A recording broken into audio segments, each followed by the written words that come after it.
C'est la tête qu'a fait mon cerveau quand il a fallu comprendre la mécanique de Psylocke. Mais depuis, ça va mieux. Hein.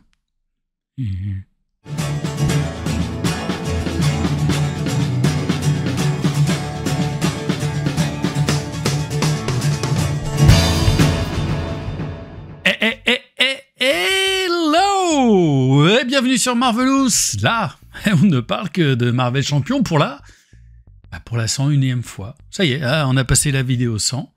Et là, ça y est, on est reparti pour 100 autres. Je sais pas jusqu'où on va aller, très honnêtement. Je sais pas, mais c'est pas grave aujourd'hui. Aujourd'hui, je suis content. Alors, vous allez voir un nouveau petit setup un peu différent, voilà, pour cette nouvelle analyse donc de notre ami Psylocke. Mais avant tout, la condition générale d'utilisation de cette vidéo.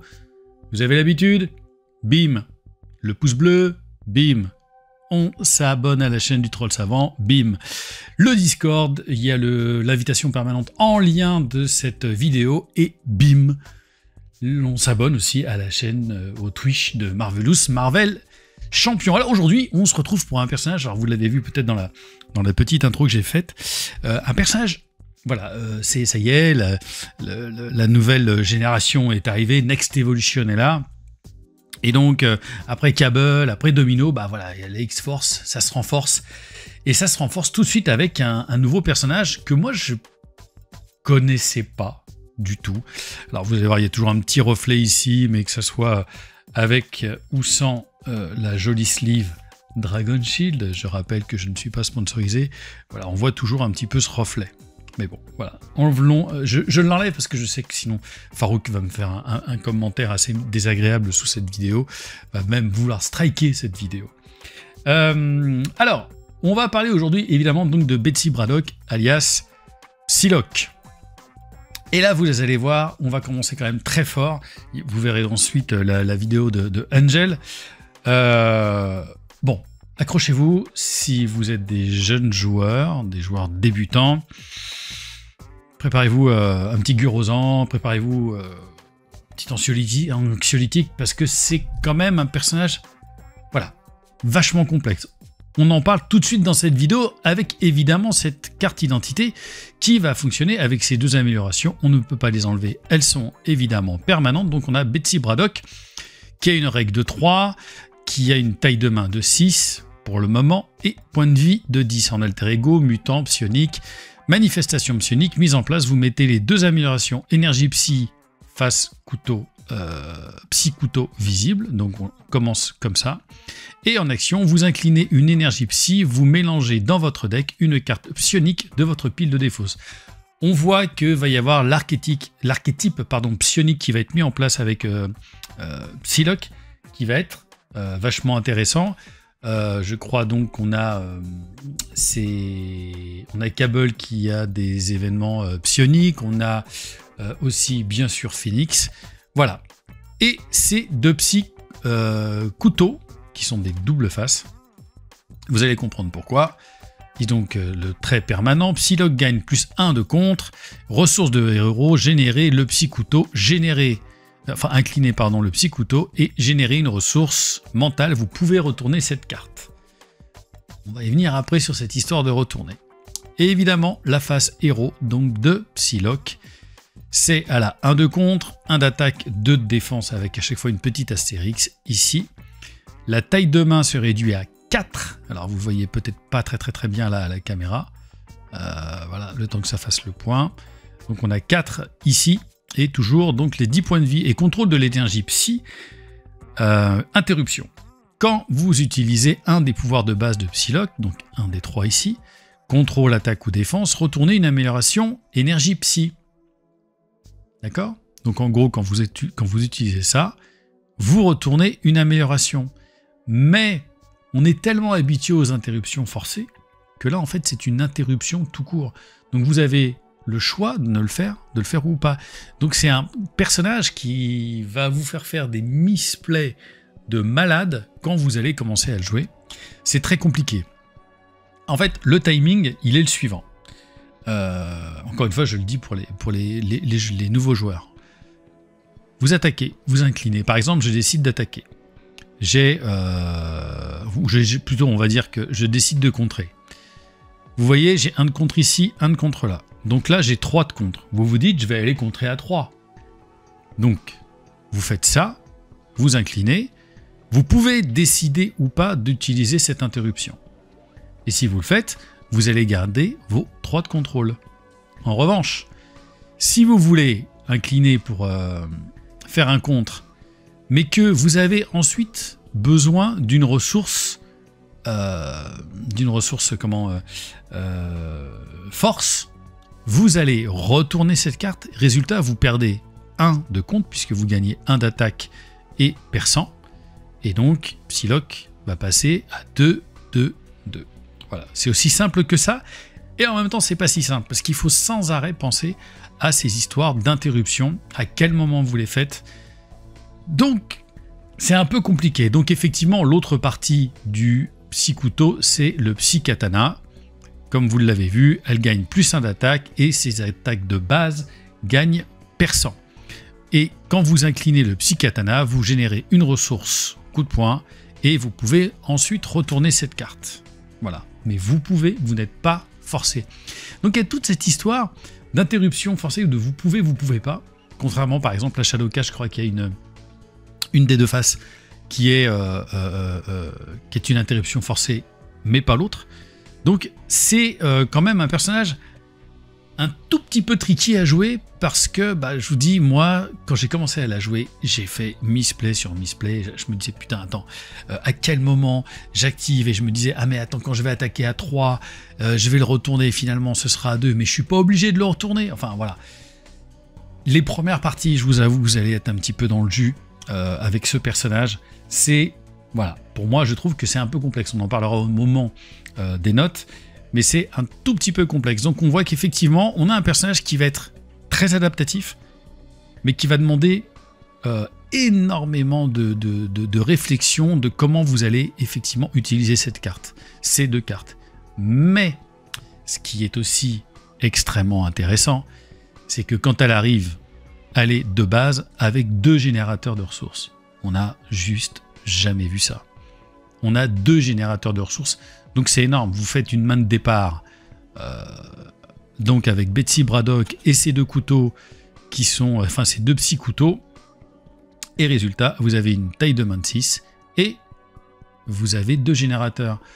On sait très bien que généralement les 2-3 premiers tours peuvent être fatals ou, comment dirais-je, ils sont essentiels de bien les réussir à Marvel Champion. Quand on part mal, c'est difficile de bien se reprendre derrière. Là, on a eu la possibilité avec Betsy Braddock, comme en plus, là, ce sont des améliorations qui sont permanentes et avec lesquelles elle commence.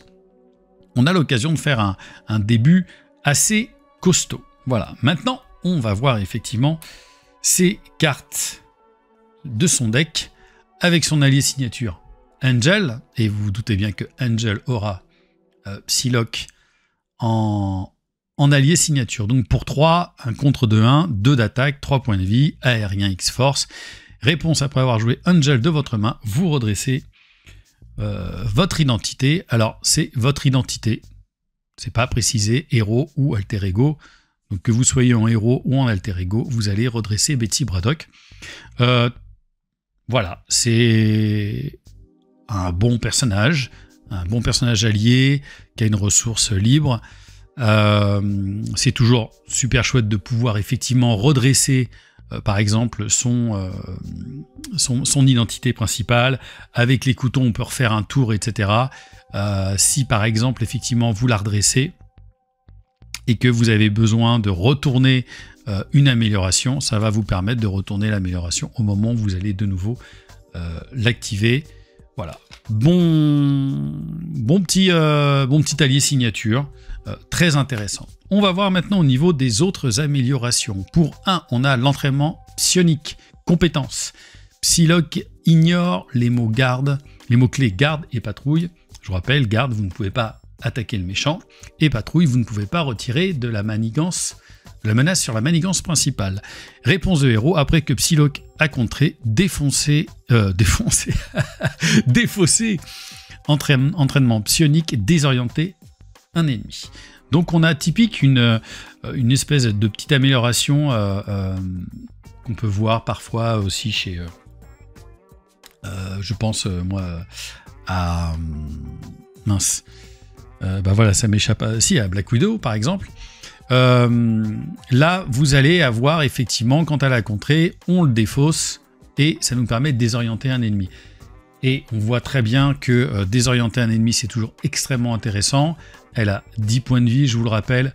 Et donc, on va probablement faire quelques retours en flip-flap, ce qui va nous intéresser pour pouvoir la récupérer, parce qu'elle n'a pas non plus une vie de malade. Donc, c'est plutôt une bonne amélioration. C'est intéressant parce que, évidemment, elle va ignorer garde et patrouille tant qu'on l'a. Et encore une fois, c'est une réponse de héros qui n'est pas forcée.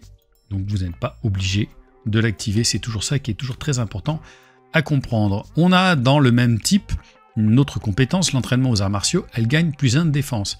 Plus 1 de défense, ça la met évidemment à 3.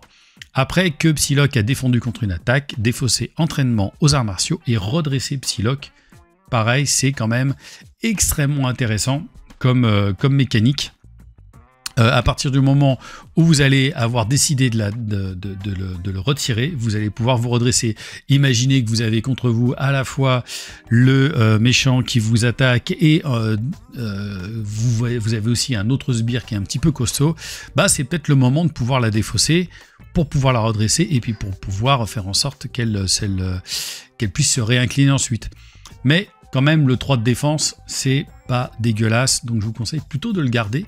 On a ensuite l'entraînement aux armes, c'est la dernière compétence et elle nous permet de gagner riposte pour 2 et réponse de héros après que Psylocke a attaqué, défausser entraînement aux armes, redresser chaque amélioration arme que vous contrôlez. Voilà, donc les améliorations armes, le problème, c'est que quand on est en Psy-Katana, on est restreint. Donc ce sont ces deux armes-là que vous allez pouvoir redresser. Je rappelle, vous ne pouvez pas en avoir plus de 2, à moins d'avoir la carte à 0 là, de Rocket Raccoon, le holster, qui vous permet d'avoir, je crois que le holster c'est le truc qui te permet de récupérer, attention là, pour pouvoir en avoir 3 des armes. Donc pensez bien à ça, là vous n'avez pas le mot-clé restreint, voilà, et ici vous l'avez. Donc il faut vraiment penser à cette petite subtilité aussi qui parfois va vous faire peut-être des mauvais, encore une fois, des misplays. Alors, est-ce que cette carte est intéressante? Oui, quand vous avez... Alors, donc, vous allez attaquer. Vous allez sûrement attaquer donc, à 3 avec les Psy-Katana. Vous pouvez les redresser pour générer de nouveau une ressource. Voilà. Après, il y a sûrement plein de petites... alors, j'ai pas suffisamment joué, hein, à peine 10 fois, avec Psylocke. J'imagine qu'il y a évidemment des tas de combos assez incroyables à faire et vous trouverez sûrement plein de choses sur Marvel CDB, pardon, pour trouver les meilleures combinaisons possibles. On enchaîne avec un soutien. Je crois d'ailleurs qu'elle n'a, si je dis pas de bêtises, qu'un seul soutien. Voilà. L'entraînement rigoureux pour un entraînement. Action, c'est même ni une action de héros ni une action d'alter ego, donc vous pouvez l'utiliser n'importe quand. Incliné, entraînement rigoureux, cherchez une carte compétence, donc l'une de celles-ci, dans votre deck, pas dans votre pile de défausse, ajoutez-la à votre main, mélangez si vous êtes sous forme de héros, défaussez, mélangez, pardon, entre parenthèses, là il y a le petit reflet. Si vous êtes sous forme de héros, défaussez une carte de votre main. Donc effectivement, quand vous êtes en alter ego, bah, ça vous fait une carte supplémentaire. Et quand vous êtes en héros, vous devez vous défausser d'une carte de votre main. C'est un très très bon soutien. Quand on voit effectivement les compétences, ça vaut le coup. Seul gros problème, c'est que ces compétences, vous les défaussez. Donc vous n'allez pas les rechercher dans votre pile de défausse. Donc à la fois c'est bien, parce que ça nous permet d'accélérer, quand on l'a, ça nous permet d'aller piocher ces cartes, donc ces 3 cartes. Il y a la caméra qui a décidé de bouger un petit peu. Vous allez chercher 3 cartes pour celle-ci. Alors, si vous êtes au tout début de votre tirage, pourquoi pas? Autrement, je peux la laisser passer cette carte, assez facilement. On a ensuite en 3 exemplaires les lames en rafale.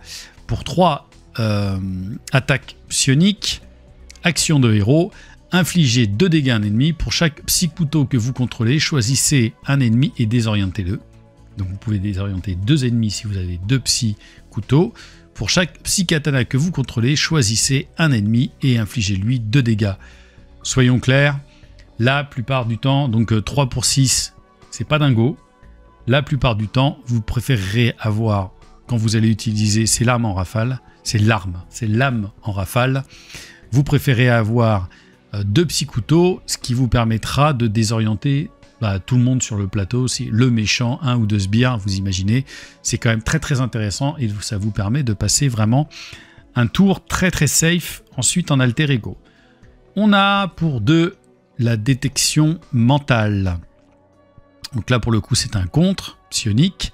Action de héros, contre retirer une menace d'une manigance. Pour chaque psy-couteau que vous contrôlez, 2 menaces supplémentaires de cette manigance. Pour chaque psy-katana que vous contrôlez, vous piochez une carte. On a enfin une petite mécanique de pioche, parce que ça va nous faire du bien avec 4, avec une taille de main de 4. Alors là, ça va être intéressant parce que je pense que c'est plutôt le contraire. En tout cas, moi, à chaque fois que je l'ai joué, j'ai essayé de la jouer avec ça parce que effectivement, on va être en héros. Et en héros, on a notre taille de main de 4 qui est quand même très handicapante. Et donc, je préfère... Alors évidemment, je vais retirer pour 2, retirer une seule menace. C'est pas ouf. Voire c'est assez mauvais. Mais la possibilité de piocher 2 cartes, là ça devient badass.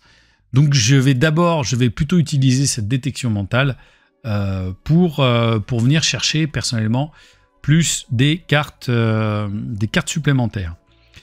Et puis on a en 2 exemplaires, pour 2, la redirection psionique.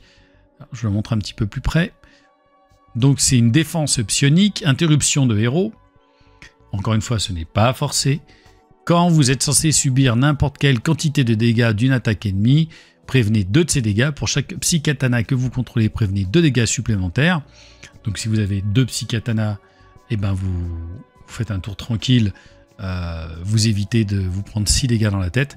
Pour chaque psy-couteau que vous contrôlez, désorientez cet ennemi. C'est aussi très très fort. Donc là, pour le coup, vous pouvez tout à fait être dans une configuration où vous avez les 2. Donc, avec un psy, c'est le cas avec le psy-katana, vous pouvez prévenir jusqu'à 2 dégâts supplémentaires. Donc, vous faites un tour où vous évitez de prendre 4 dégâts dans la gueule, sachant qu'elle est quand même pas très costaud avec ses 10 points de vie.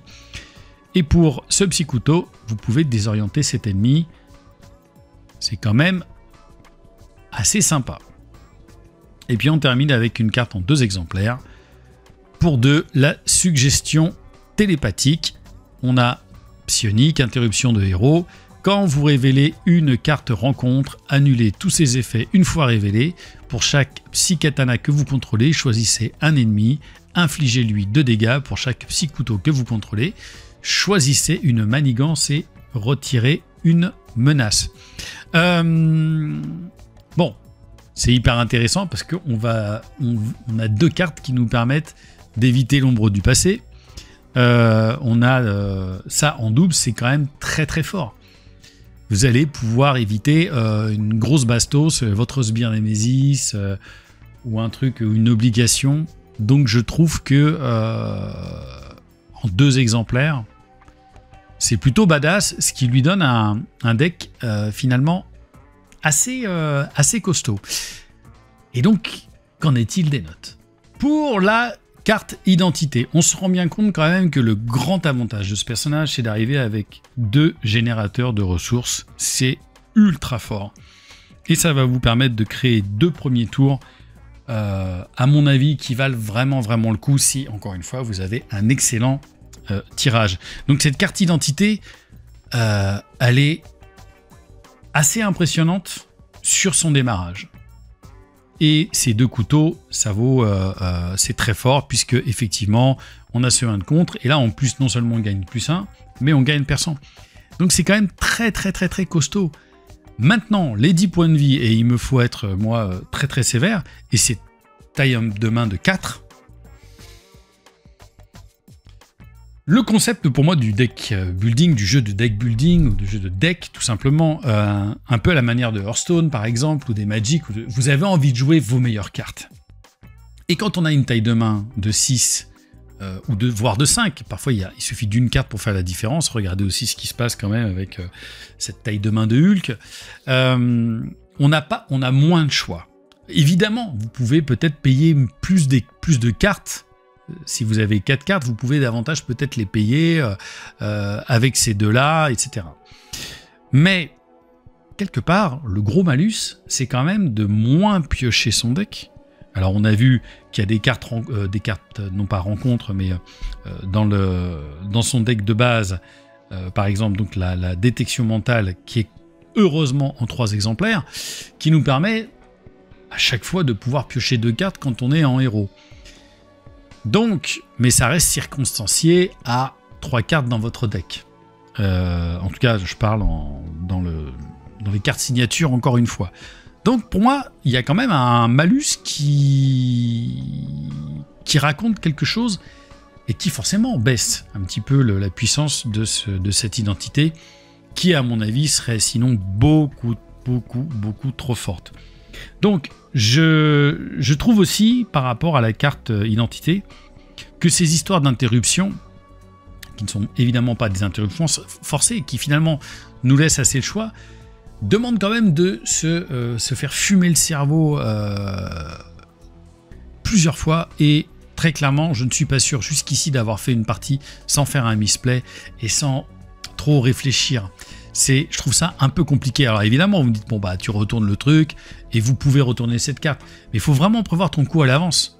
Donc c'est quand même un personnage pas évident à prendre en main du fait de cette mécanique et de cette identité que je trouve un peu compliquée. Néanmoins, je peux quand même lui donner un excellent 4 sur 5 que je trouve malgré tout assez fort. Et maintenant, pour son deck, son deck signature, cette carte soutien, je la mettrais vraiment de côté, puisque ses compétences, malheureusement, on ne va pas aller les piocher dans la défausse, mais dans notre deck. Donc, ce qui nous permet effectivement peut-être d'accélérer. Mais il va falloir choisir. Si ces cartes-là, on veut les activer à chaque fois, on a un bonus qui est quand même très sympa. Alors évidemment, ça conditionne encore votre partie en vous disant « Ouais, j'ai envie d'aller tout de suite dans la tétasse. Ouais, j'ai envie de contrôler davantage. » Bon. Ensuite, je trouve... Bon, le Angel, je le trouve vraiment sympa. Et les lames en rafale, qui est censé faire ses plus gros dégâts. Bon. C'est un peu comme Domino, c'est pas un personnage qui va mettre des grosses patates. Et il va falloir, à mon avis, plus le travailler, ce personnage, dans le temps. Même si on va parler du deck building juste derrière, je trouve qu'il y a peut-être matière à faire un personnage qui va être davantage dans le contrôle, qui va s'amuser, qui peut s'amuser, en tout cas on voit qu'il désoriente. Et donc son deck va plutôt, en tout cas à mon sens, dans cette logique, ce qui va plutôt orienter quand même votre jeu. Voilà. Donc j'aime bien, il me rend pas dingue, je le trouve intéressant. Évidemment, avec les 2 générateurs, cette carte à 3, très souvent, vous allez la jouer que pour 1, puisque vous allez incliner un psy couteau, un psy katana ou un psy couteau, selon ce que vous voulez comme effet. Mais encore une fois, c'est un chouïa complexe à prendre en main. Malgré tout, ça reste un bon 4. Alors, en ce qui concerne le deck building, soyons clairs, le préconstruit est une catastrophe nucléaire, donc n'en parlons pas. Donc, il est en justice. Pourquoi pas? Oui, la justice, il y a peut-être des choses à faire avec les histoires de désorientés. Why not? Le commandement, je vois pas trop l'intérêt. La protection, pourquoi pas pour la garder en psylog? Parce que, sachant que sa compétence qui demande de remélanger une carte psy de votre pile de défausse ne fait pas remonter les compétences. Donc on peut peut-être avoir envie de la garder en psylog un maximum de temps.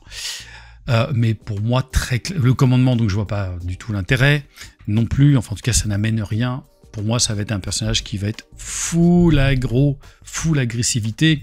La technique éprouvée, vous la payez, la carte à Lorsque la technique prouvée, je crois que c'est quand vous payez une fois que vous avez mis ce soutien, quand vous payez avec au moins une ressource mentale, vous rajoutez sur les dégâts le coût de la carte. Corrigez-moi dans les commentaires au cas où. Mais voilà, donc pour moi, je pense que c'est un personnage qui va avoir beaucoup d'intérêt en agressivité à 200%. Donc je pense qu'il faut plutôt privilégier ça pour ce personnage. Je dis pas qu'elle est monomaniaque, mais je n'arrive pas, moi, à la concevoir au-delà de l'agressivité. Je pense qu'elle est vraiment faite pour ça. Et d'autant que c'est un personnage qu'on peut avoir la plupart du temps en 1-3-2, si on veut essayer de la garder le plus possible en psy couteau, et puis sachant qu'on peut retourner ses couteaux à chaque fois qu'on génère. Donc on peut avoir un personnage en 1-3-2 qui à chaque tour peut mettre des grosses pêches. Donc quand vous jouez en coopération, ce personnage-là, si vous lui mettez le deck agressivité, elle va aller direct dans la tétasse et faire des gros bobos partout.